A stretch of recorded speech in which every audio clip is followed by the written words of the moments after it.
Mindfulness, kuwa kwenye wakati wa sasa, kujaribu kuleta akili yako kwenye present, ina vitu vifuatavyo. Kitu cha kwanza ni beginner's mind. Beginner's mind. Beginner's mind ni kuelewa kwamba hili ni wazo jipya, sawa, na naona matumaini kwenye hiki ninachokifanya. Ni kama kwa mfano, mtu anayeanza kutengeneza content, si ndio? Maanake ni lazima awe na beginner's mind. Ni lazima aweke akili yake kwamba I am not perfect. Sawa, hichi ninachokifanya mimi ni beginner. I give myself a time to learn and figure it out. Mfano, ukianza labda kucheza game, you are playing a football, mobile, whatever you do. Level ya kwanza ni beginners. Why beginner? Kwa sababu gaming inaelewa kwamba if you want to become a legend, if you want to become a professional, ni lazima uanze kwenye beginner's mind.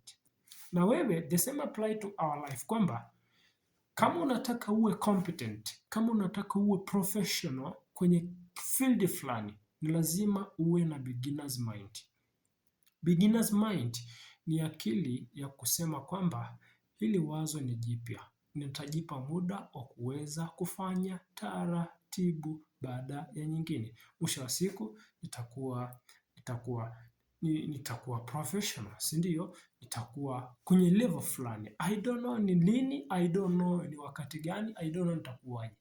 Beginner's mind. That's principle number 1 ya mindfulness. Kitu cha pili ni acceptance. Kukubali kwamba kila kitu kilichotokea imetokea wakati sahihi. Bila kujudge. Ni kujaribu kukubali kila wazo linalokuja kwenye akili yako bila kuliita ni zuri au baya, si ndio? Kitu kingine ni letting go.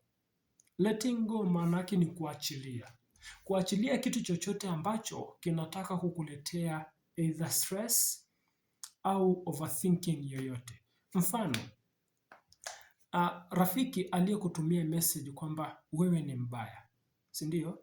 Unaanza kufikiri, badala ya kuanza kufikiri kwamba mimi ni mbaya kwenye nini, unasema achana naye. Unaamua kuachieve hiyo message au kuifuta, maanake hiyo ni letting go. Letting go maanake ni kuachilia kitu ambacho unaona kinaenda kukuvuruga akili yako. That is what we call mindfulness. Be present at the moment. Hauwazi nini kitatokea kesho, hauwazi nini kilichotokea jana, unakuwa sasa. Kitu kingine ni non-judging. Non-judging. Yaani wewe haujaji kitu chochote. Mtu amekutukana, inapita hapa, inatokea kule. Wazo baya limekuja akilini mwako, you don't think about it. Hauipi majina kila wazo linalokuja kwenye akili yako. Maanake wewe hauwazi kama ni zuri au ni baya. Ukianza kufikiria kila kitu, maanake itakuondoa kwenye wakati wa sasa. Lazima uanze kufikiria nini kinaenda kutokea, nini sijui nitaenda kupata tatizo gani.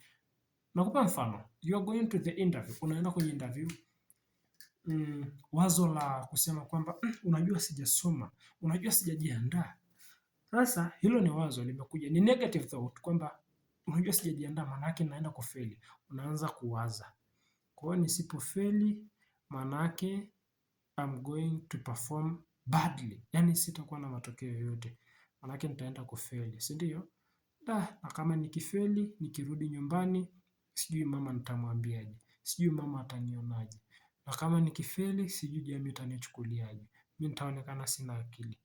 A single thought, yaani wazo dogo limetengeneza matatizo 100, na ndio maana inaitwa non-judging. Wazo likija kwenye akili yako, kama ni negative, don't think about it, acha iende. Non-judging, don't judge anything.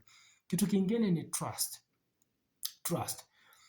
Kama wewe una beginner's mind, ni lazima ujenge kitu kinaitwa trust. Kuna kitabu kimoja ambayo inaitwa Big Trust, nimekisoma, imeweza kunifundisha vitu vingi sana kuhusu trust. Trust ndio kitu ambacho watu wengi wa sasa wameweza kuikosa, hasa kwenye generation hii.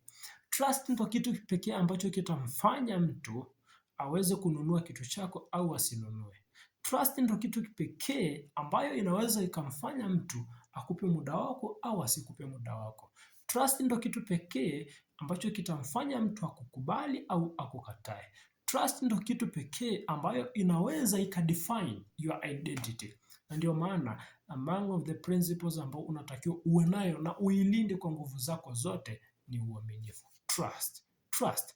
Trust is everything.